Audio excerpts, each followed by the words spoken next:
उज्जैन जिले के ग्राम नागपुरा के सरकारी मिडिल स्कूल के शिक्षक शकील मोहम्मद पर विद्यार्थियों ने क्लास में कुरान पढ़ने और सीखने का दबाव बनाने का आरोप लगाया है।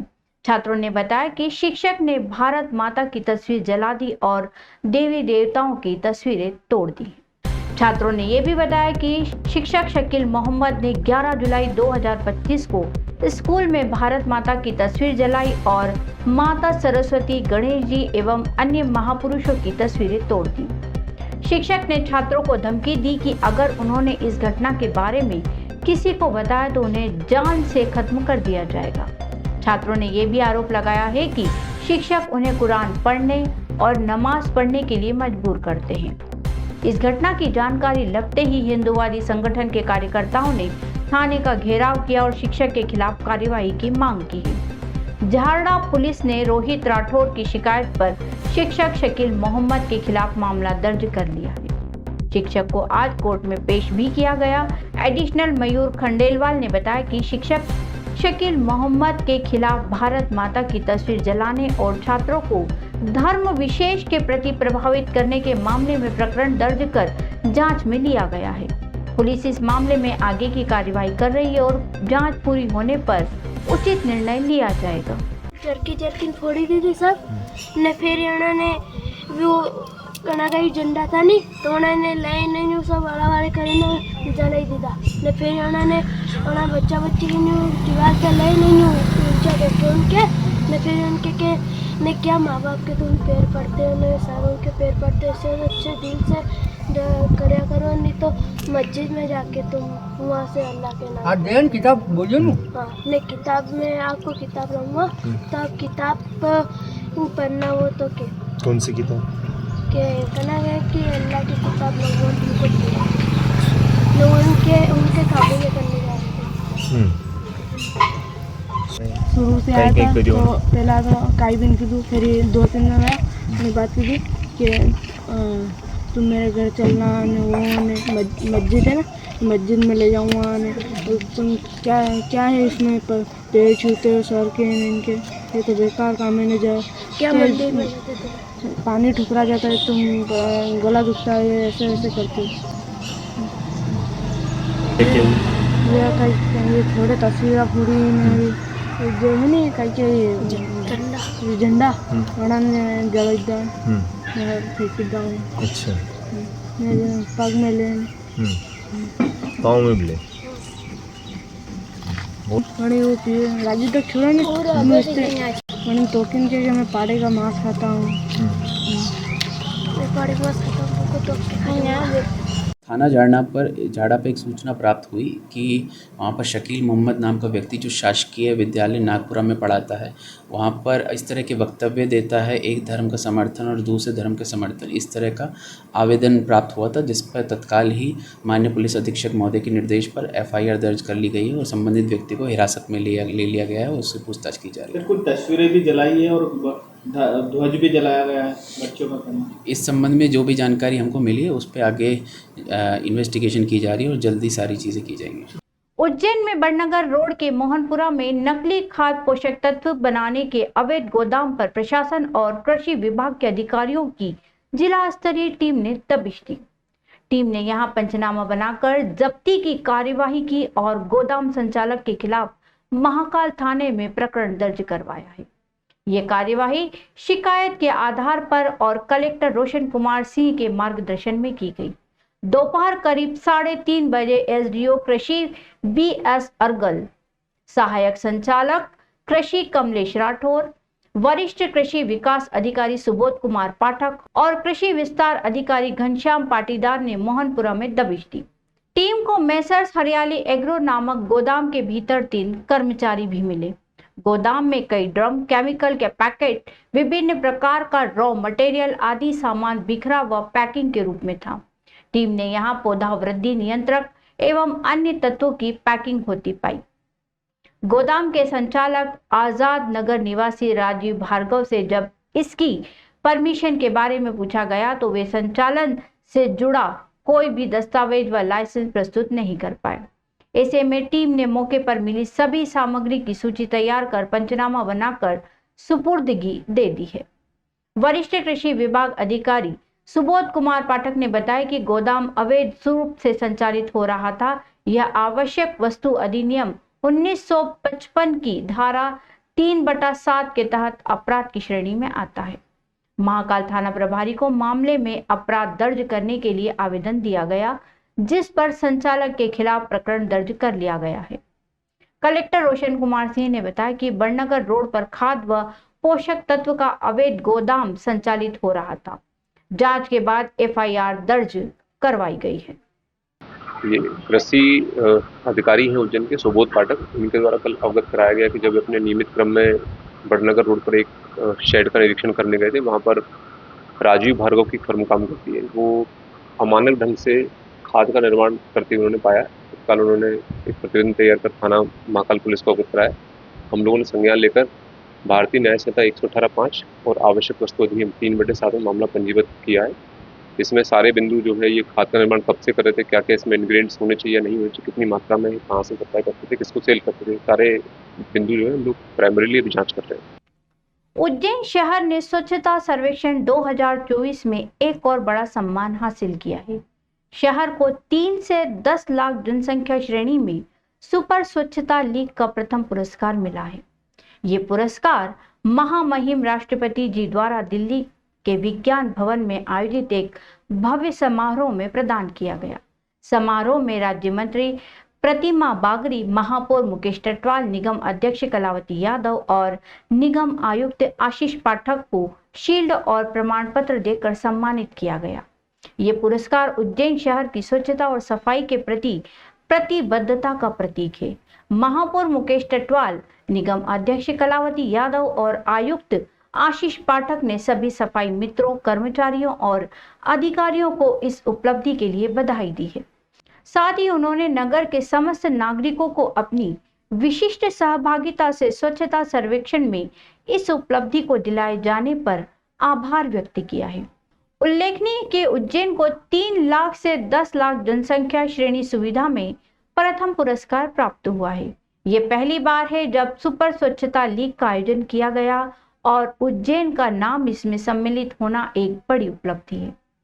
सुपर स्वच्छता लीग में पहले से महामहिम राष्ट्रपति जी से पुरस्कार प्राप्त कर चुके निकायों को रखा गया था और उज्जैन ने अपनी श्रेणी में पहला स्थान हासिल कर सभी को प्रभावित किया है। उज्जैन की टीम कृपया मंच पर पधारे। बहुत बहुत स्वागत है आपका। ढेर सारी शुभकामनाएं। उज्जैन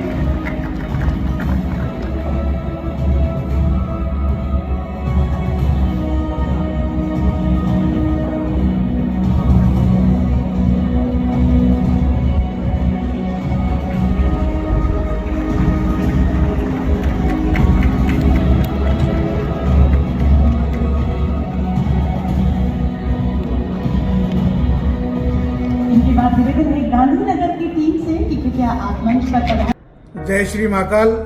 हमारे सभी उज्जैन वासियों को बहुत बहुत शुभकामनाएं, बधाई।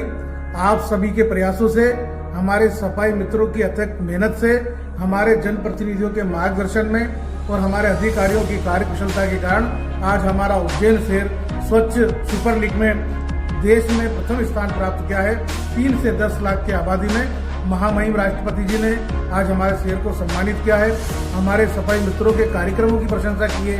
उन्होंने हमारे बाबा महाकालेश्वर मंदिर के स्वच्छता कार्यक्रम में जो भाग लिया था उसका भी जिक्र किया है। हम सबके लिए बड़ा गर्व का विषय है। मैं सभी हमारे उज्जैन वासियों से अनुरोध करता हूँ कि 20 तारीख रविवार को हमारे जब स्वच्छता मित्र आपके गली मोहल्लों में, आपके घर के आसपास जब स्वच्छता का कार्य करने के लिए आएंगे तो आप सब अपनी स्वयं की प्रेरणा से हमारे उन स्वच्छता मित्रों का सम्मान करें, उनका अभिवादन करें, उनको धन्यवाद दें कि उन्हीं के कार्यों के कारण आज हम सब उज्जैन वासियों को यह राष्ट्रीय स्तर का सम्मान प्राप्त हुआ है। जय श्री माता। उज्जैन में आगामी सिंहस्थ 2028 के लिए रेलवे ने अपनी तैयारियां तेज कर दी हैं। पश्चिम रेलवे के महाप्रबंधक विवेक कुमार गुप्ता ने उज्जैन का दौरा कर सिंहस्थ के दौरान यात्री सुविधाओं और सुरक्षा के इंतजामों का जायजा लिया। इस दौरान उन्होंने उज्जैन स्टेशन के साथ साथ आसपास के स्टेशनों का भी निरीक्षण किया। महाप्रबंधक गुप्ता ने बताया कि सिंहस्थ 2028 के लिए रेलवे 500 से 800 करोड़ रुपए खर्च करेगा।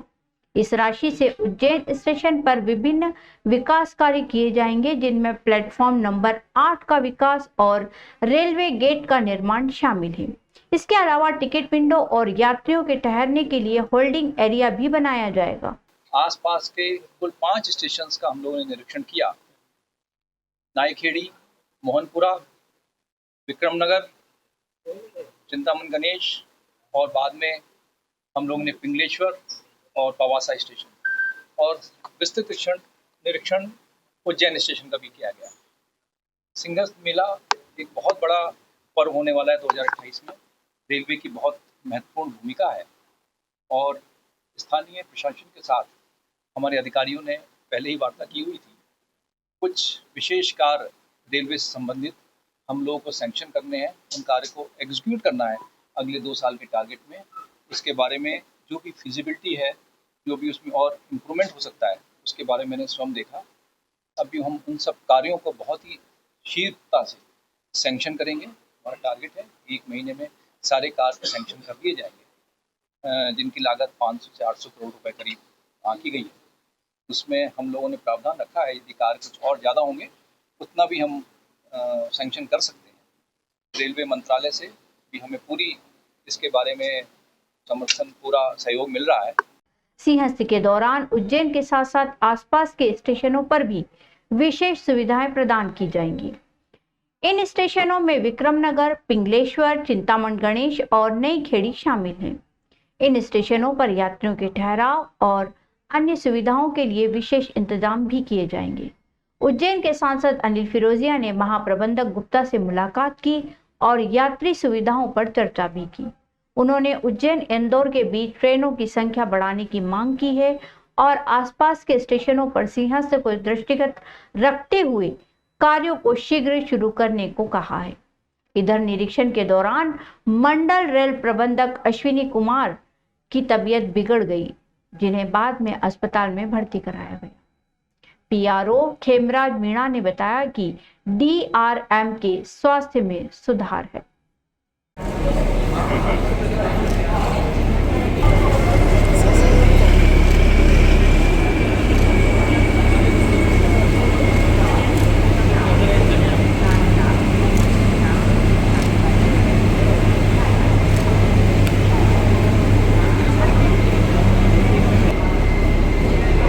और हमने उनको कुछ सुझाव दिए हैं और उनके भी कुछ सुझाव हमने सुने हैं और उसी में हमने और भी सुझाव दिए हैं कि आने वाले सिंहस्थ में हमको क्या और सुविधा लगेगी ताकि हमारे जो तीर्थ यात्री दर्शनार्थी हैं उनको सुविधा मिल सके।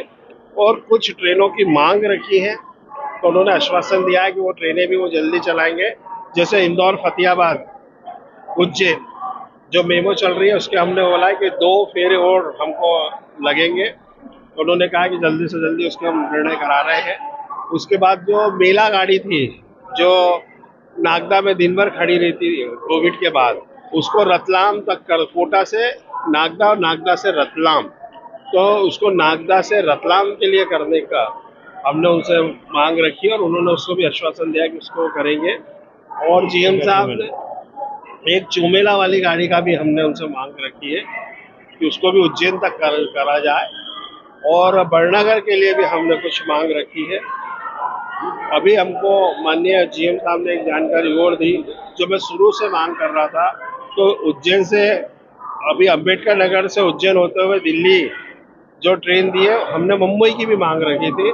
बहुत जल्दी उज्जैन से मुंबई के लिए भी हमको ट्रेन मिल रही है। उज्जैन के महिदपुर में एक स्पेशलिस्ट डॉक्टर ने जमीन के सौदे में धोखाधड़ी का आरोप लगाया है। डॉक्टर स्पर्श जायसवाल ने आरोप लगाया है कि उन्होंने अपने स्वामित्व का एक प्लॉट बेचने के लिए सर्विस प्रोवाइडर मनोज कुमार वर्मा के माध्यम से खरीदारों को सौदा किया था, लेकिन आरोपियों ने धोखाधड़ी करते हुए न केवल प्लॉट की रजिस्ट्री करवाई बल्कि उनकी कृषि भूमि की भी रजिस्ट्री करा दी।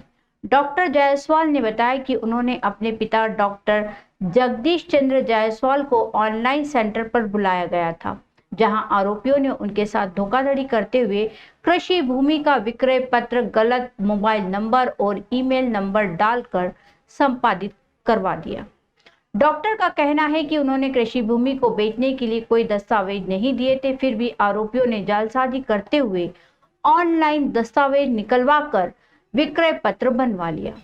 डॉक्टर जायसवाल ने इस मामले में पुलिस थाना महिदपुर और एसपी कार्यालय में शिकायत दर्ज कराई है।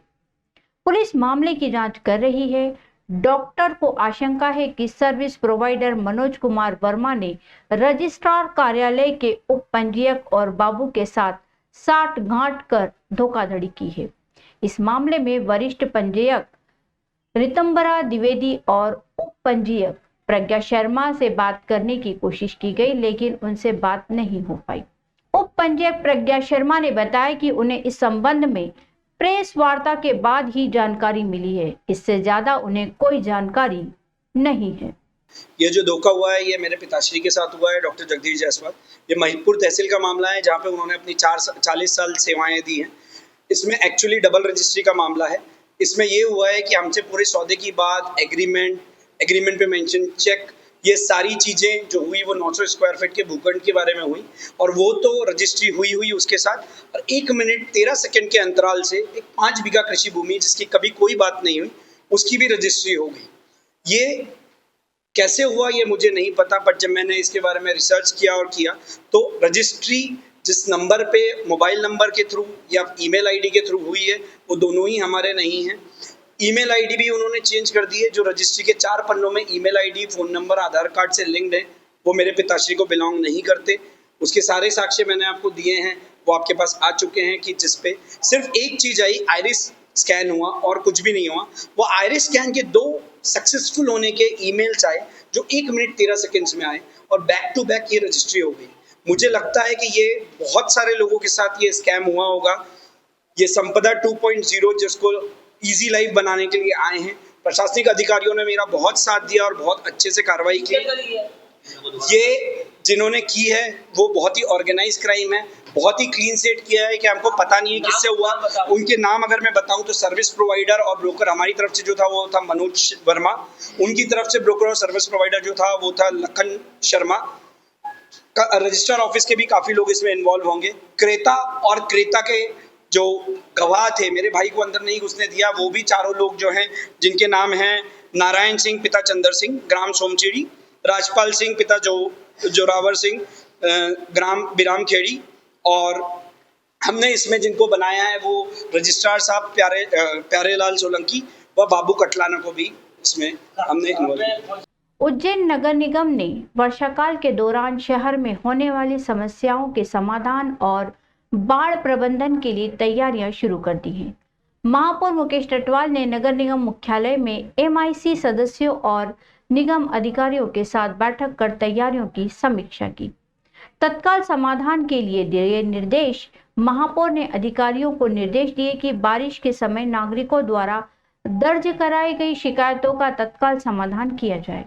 इसके लिए नगर निगम द्वारा कंट्रोल रूम का नंबर 0734-253-00 पर शिकायत दर्ज करवाई जा सकती है। अपर आयुक्त पवन कुमार सिंह ने बताया कि नगर निगम द्वारा बारिश के दौरान जल भराव वाले क्षेत्रों में विशेष व्यवस्थाएं की गई हैं। निचली बस्तियों के नाले नालियों की साफ सफाई की गई है और शहर के प्रमुख नालों की सफाई का कार्य भी किया गया है। महापौर ने निर्देश दिए हैं कि जर्जर भवनों को चिन्हित किया जाए और उन पर तत्काल कार्यवाही की जाए। जर्जर भवनों को लेकर किसी भी प्रकार की कोताही नहीं बरती जाएगी। अगर कोई जर्जर भवन पाया जाता है तो उसे तत्काल तोड़ा जाएगा ताकि किसी प्रकार की जनहानि न हो। महापौर ने कहा कि बारिश के दौरान प्रकाश विभाग, अतिक्रमण, स्वास्थ्य विभाग, उद्यान विभाग आदि विभागों की टीम फील्ड में तैनात रहेगी ताकि जहां से भी कोई सूचना मिले वहां तत्काल पहुंचकर समस्या का समाधान किया जा सके। वर्कशॉप विभाग अपने आवश्यक संसाधन JCB, Poclain machine, dumper, tractor, trolley और ड्राइवर सहित उपलब्ध रखेगा।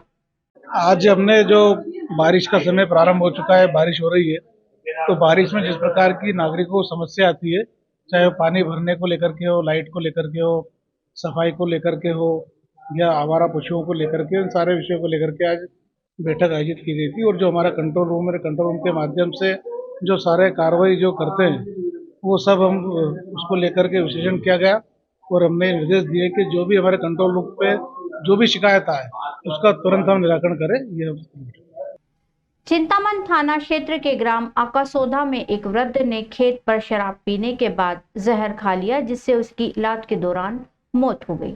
मृतक की पहचान उमराव सिंह पिता केसर सिंह उम्र लगभग 60 साल निवासी आकासोदा के रूप में हुई है। वे ऑटो चलाते थे। मृतक के पुत्र भगवान सिंह ने बताया कि मंगलवार को वह खेत पर चारा लेने गया था और उसके पिता भी उसके साथ ही थे। वहां से लौटते वक्त पिता उमराव सिंह ने कहा कि वह खेत पर ही रुककर शराब पिएंगे और मुझे भेज दिया। इस बीच उन्होंने जहर खा लिया। शाम करीब 4 बजे जब मैं खेत पर वापस आया तो पिता उल्टियां कर रहे थे। उन्हें तुरंत चरक अस्पताल लेकर आए, जहां इलाज के दौरान उन्होंने दम तोड़ दिया। चिंतामन थाना पुलिस ने मामले में मर्ग कायम करते हुए बुधवार सुबह पोस्टमार्टम के बाद शव परिजनों को सौंप दिया और पुलिस मामले की जांच कर रही है। जमीन की विवाद चल रहा था। वो जमीन वाले पिताजी ड्रिंक वगैरह करते थे तो नशे में लिखा पढ़ी करवा ली उसने। न्यायालय में केस चल रहा है और अब जाके वो क्या पिताजी ने हमें ऑटो दिला दी। ऑटो चलाते थे बाजार में जहाँ भी मिलता है उनको टॉर्चर करने लग गया था। तो फिर उन्होंने घर पे 1-2 बार बोला कि ऐसे मुझे परेशान करता है ये वगैरह। फिर बोला तो न्यायालय में से केस भी चल रहा है। हमारा जमीन भी हमारे नाम से है और कब्जा भी हमारा ही है। पर वो पिताजी को डराने धमकाने लग गया तो उस कारण उन्होंने कल्पास कर। उज्जैन के श्री महाकालेश्वर महालोक में श्रावण भादो मास में प्रतिदिन शाम 6 से 8 बजे तक आयोजित होने वाली श्री महाकालेश्वर सांस्कृतिक संध्या की तीसरे दिन की प्रस्तुति में प्रथम प्रस्तुति रोहित कुमार सोनावने के वायलिन वादन और दूसरी प्रस्तुति अनन्या डोरिया के एकल कथक नृत्य की हुई। रोहित कुमार सोनावने ने अपनी वायलिन वादन की प्रस्तुति में राग मालकोश विलंबित लय, एक ताल व दुरत ताल, 3 ताल में आलाप जोड़े झाला की प्रस्तुति दी। इसके बाद उन्होंने राग मालकोश पर आधारित ओम नमः शिवाय शिवधुन की प्रस्तुति से समापन किया। उनके साथ तबला पर अरुण कुशवाहा ने प्रभावी संगत दी। श्री महाकालेश्वर सांस्कृतिक संध्या की द्वितीय प्रस्तुति अनन्या डोरिया की हुई। अनन्या ने अपनी प्रस्तुति का प्रारंभ गणेश वंदना गाइए गणपति गजवंदन से किया। इसके बाद उन्होंने शुद्ध कथक में कुछ बंदिशें, तिहाइयां, माखन चोरी, गत, भाव और जुगलबंदी प्रस्तुत की। प्रस्तुति का समापन शिव भवन अर्धांग भस्म भभूत सोहे अर्धमोहिनी रूप से किया गया। कार्यक्रम के प्रारंभ में द्वीप प्रज्वलन मुख्य अतिथि महामंडलेश्वर अतुलेशानंद जी महाराज और गौरव नागपाल द्वारा किया गया। इसके बाद श्री महाकालेश्वर मंदिर प्रबंध समिति के डिप्टी कलेक्टर एवं उप प्रशासक सिम्मी यादव और प्रशांत त्रिपाठी द्वारा सभी अतिथियों का दुपट्टा, प्रसाद व स्मृति चिन्ह प्रदान कर सम्मान किया गया।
Kita